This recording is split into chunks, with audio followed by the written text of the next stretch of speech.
Alright folks, there's going to be a video on a car that won't start, but it cranks, okay? So if it cranks and it don't start, what you need to do is you need to check to see if it's a fuel problem or an ignition problem, okay? This is an older car, so it's pretty simple. You have a modern car, a little bit more tentacle to it, but most of the time you need gas, you need air, you need spark. You have those three, you can light a fire pit, okay? So on a car that cranks and it won't start, you know it's not the battery, you know it's not the starter, okay? You got that. Now we're going to figure out if you got power to the ignition, if you have an ignition spark, or you have gasoline. The first thing what you really want to do is when it stalls out or when it doesn't start, the first thing you're going to do is definitely take the air cleaner off. Okay, take the air cleaner off, and we're going to look down the throttle. Give it a little gas. I want to look to see if we physically see any gas. All right, I'm going to take this off. All right, so with the air cleaner off, everything out of the way, especially that little wing nut. Okay, you don't want that falling anywhere.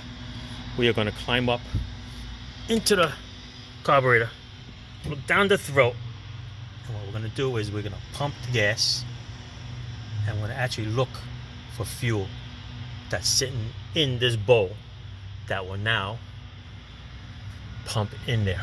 Okay, you want to make sure that there's fuel in the bowl that's ready to go in the carburetor. Okay, if you don't, then you have a fuel problem. Now let me see if I can try to get this in. Find a way to hold this. Hold on. All right, for photographic purposes only, I'm going to stick a little screwdriver in there to hold the choke open. Okay, I'm going to take a little flashlight. I'm going to try to shove it in here so we get an idea if anything comes out. Okay, grab the little linkage over here. I'm going to give it a little pump. Okay, see it? Nothing's coming out. So it's not going to start because there's no gas. Got it? So now we go to part two. Let me shut this off. Take this out of the way. Part two is you want to see if there's fuel in the fuel line. Okay, now if you have a solid fuel line, okay, of course you can't see unless you're Superman. This one here has a fuel filter in it. Don't know if it's factory. I'm assuming it's factory because it's only got 41,000 miles. So it has a little plastic fuel filter in there. Now these plastic fuel filters, you have to change them, right? Don't think they're going to last for years. There's a lot of heat in here. Plastic melts. There's going to be a problem. So once a year or so, change it, get a new one. There's glass ones you could put if you want to, but I thought glass gets hot. It's going to boil. So stick with the plastic ones. They're fine. There's nothing wrong with plastic fuel filters. They've been around for a long, long time. Just freaking change them. Okay, the problem with them when they go to fire is because nobody changes them. All right, nobody changed the filters, nobody changed the hoses, new clamps. Okay, on this one over here, if you notice, if you have a good fuel pump, okay, it's going to hold fuel in the line. See it? There's fuel in the line. So the problem is that it all dried up in this bowl because this thing hasn't started in like 6 months, 8 months, okay, for the winter. So basically we just need to get the fuel in the bowl here and it'll start. But we're just here for troubleshooting purposes, okay? So the whole idea is you got to make sure that there's fuel in this line to get to that bowl. So by here you can tell we have fuel. Just a matter of just pumping it up, okay? But if you want to see if you have fuel, what you can do, okay, you can either disconnect it at the carburetor, okay, and hook up a little hose to it and put it out of the way, away from the engine, into a little can, and then have somebody crank the engine and see if fuel gets into the can or the bottle. Do not disconnect it from here, hanging off to the side, and have somebody crank it. Because if it gets into something hot, if it grabs the ignition, well, this is a 6-cylinder, so it's on the other side. But if that fuel hits the ignition, the distributor cap, or it's going to go on fire, people. Okay? Do not do that. That's very stupid. Okay, it happened one day when I worked for an Oldsmobile dealer. Guy bought I think a 93, 98 in there to get a carburetor rebuilt. They took the carburetor off, they sent it out to get rebuilt. They pushed the car outside. When it was time to close up, car jockey went in there, went to start it, cranked it. Of course, you know, on a V8 Oldsmobile, the fuel line is this way. Distributor's in the back. The fuel line went right across, right to the distributor, went on fire. The whole car lit up. By the time you get a fire extinguisher that works, because they sit in the shop for such a long time, or you call the fire department, the car was all shot. Okay? So don't do something stupid like that. Now, back to what we're doing over here. That was a FYI, by the way. Okay, so now this line on this car goes way down to the fuel pump. The other way you can do it if you want to, okay, you can disconnect the line from here. Okay, put a little fitting on there and then pump it and see if fuel is coming out of the pump. If there's no fuel coming out of the pump, then you probably have a fuel pump problem. But if you're not sure about the fuel pump problem, then you go and you disconnect the other hose, okay, which is over here, which goes to the metal line and it goes to the back, to the tank. So what I did over here, that's a new fuel pump, by the way, because mine was leaking. What I did was I disconnected that hose, took a hose, dumped it into a fresh 1 gallon can of gas. Okay, so this hose, I used the 1 gallon tank as a gas tank, and I cranked the car up and the fuel pump worked. It sucked in the fuel, went into the solid line, went all the way up there, right to the carburetor, and the car started. All right, so I knew that was it. But if you took the can straight from here and it's still not pumping out of here, then you have a bad fuel pump. Okay, could be a little worse, could be the eccentric inside that's not making the fuel pump work. Okay, but that's all things that you have to check. But basically what you're checking for is just make sure the fuel pump is working. All right, so you can make your own little Fugazi gas tank. You hook it up to this side of the fuel pump, you crank it, you see if you have fuel coming out. Okay, if you don't have fuel coming out, then clearly you have a bad pump. All right, so that's do this elimination of stuff. All right, change those hoses because they are old. All right, now, so that's the fuel problem. If you have a fuel problem and no fuel going to the carburetor.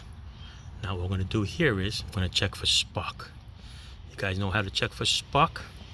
On an old car, it's fairly simple. What I usually do is I work backwards. Just take a plug, doesn't matter which one it is, whichever one is easy to get to. Okay, what you're going to do is you're going to disconnect it. Ooh, a little rusty there. Okay, what you're going to do is you're going to disconnect it. And what I do is I take a little Phillips screwdriver. Let's go find one. Take a little trusty Phillips screwdriver. Stick it in here to pretend that you're the spark plug. Okay, and what you're going to do is you're going to hold it just a 1/4 of an inch away from something that's metal or something that's grounded. You can do the shock tower, you can do the body, you could do the valve cover, you could do the alternator. Okay, what you do is you want to have somebody crank it. When somebody cranks it, you're going to see a little spark jump. Okay, if you see a spark jump, then you know it's good. Okay, that means that the coil, which creates the spark, goes into the middle of the distributor. Okay, the spark is already sparking into the center, and the distributor cap and the rotor, when it spins, is going to spin to which cylinder it wants it to fire. Okay, so if everything's spinning right, you will get spark on the revolution when it comes around to it. Okay, now if you were to get no spark here, okay, what you want to do is you want to disconnect the coil wire at the distributor. Okay, same thing, disconnect the one that's in the middle of the distributor cap, pull it out, stick your little trusty screwdriver in there, hold it to a ground and crank it and see if you got spark.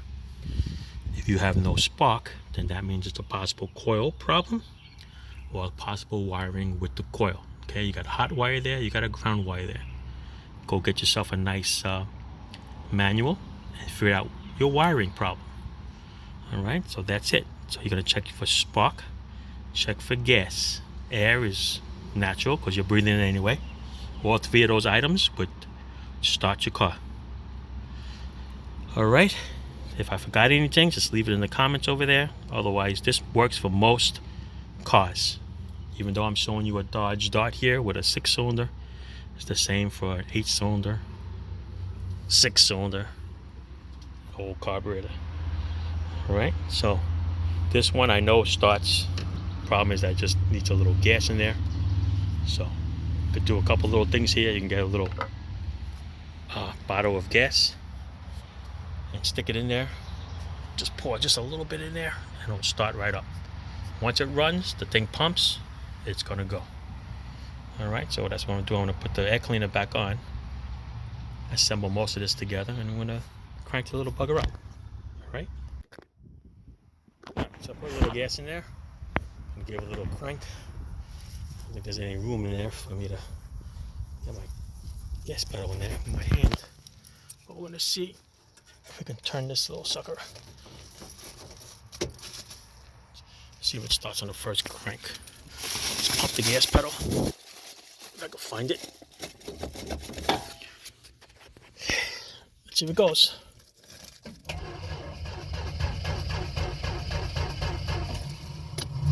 Alright, we need a little more gas.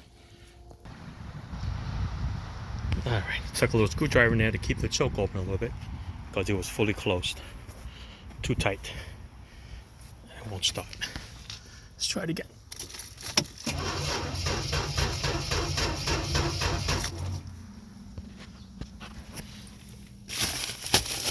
My gas pedal, where's my gas pedal? Let's try it again.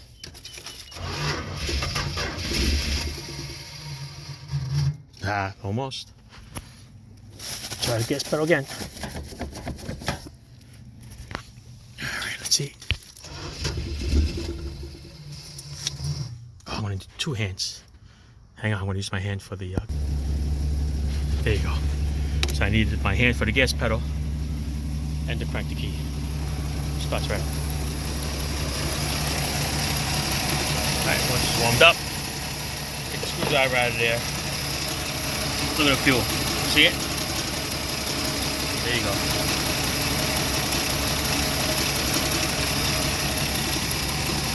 That's it, boys and girls. Oxygen, gas, fire, which is just spark. It should go. Alright, like I said, that yellow ignition wire there on this one goes to the chassis, and that's your ignition wire. There you go. Alright, so let it run, warm up, get ready for the summer. Alright, ciao.